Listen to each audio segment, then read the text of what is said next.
Hello everybody, my name is Mario. The current time is 2:30 in the morning and I decided that this would be the best time to create a Discord tutorial for instructors, tutors, and students alike. So, I highly recommend getting the Discord app. It's a lot more organized, a little bit more reliable. However, if you're using the web browser, that's completely fine as well. So this is our initial homepage. These are all of my direct messages. These are any kind of friends you've added or um, any kind of personal messages or personal calls that you want to get into. But the primary purpose here is because we're going to be on the anatomy and physiology server.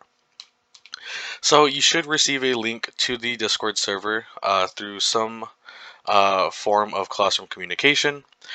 Primarily, our servers are going to be located right along here, organized in the left-hand column.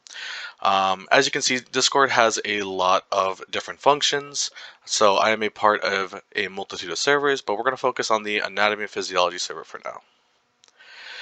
So, when you personally first join the Discord server on your account, you should be required to acknowledge all of the following rules and read over a basic description of what the server is. Everything right here was just reposted so that you can always refer back to the rules and the general description of the server. Um, this pretty much walks you through a little bit of everything that we're going to be talking over in this tutorial, but I just want to show you more hands-on version. So along the right hand side, you can see pretty much everybody that's located in the server. At the moment, we only got instructors and tutors, but we should be adding students soon enough. The only instructor online at the moment is myself. Michael Barton seems to be in an idle mode, which means his computer could be asleep or anything else that's not exactly active. Everybody else that is offline will be located on this right hand side. Now you can see that there's a lot of different colors. The colors designate what role you serve in the server. So if you see a purple name, that's going to be the role of an instructor. If you see a green name, that's going to be the role of a tutor. And then students, once we get them populated into the server, they are going to have a golden color reflected upon their name.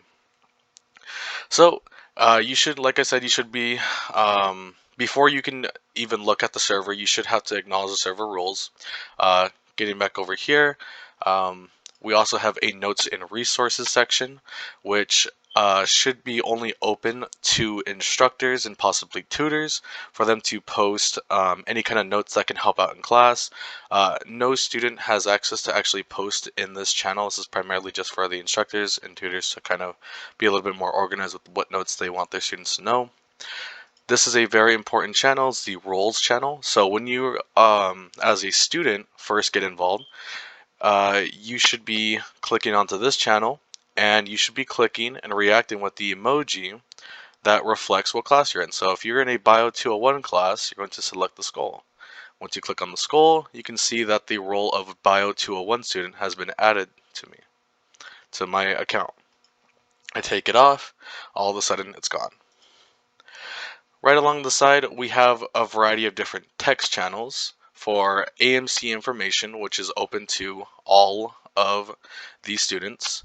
An AMC private, which will just be for instructors and tutors, as well as the voice channel for AMC private.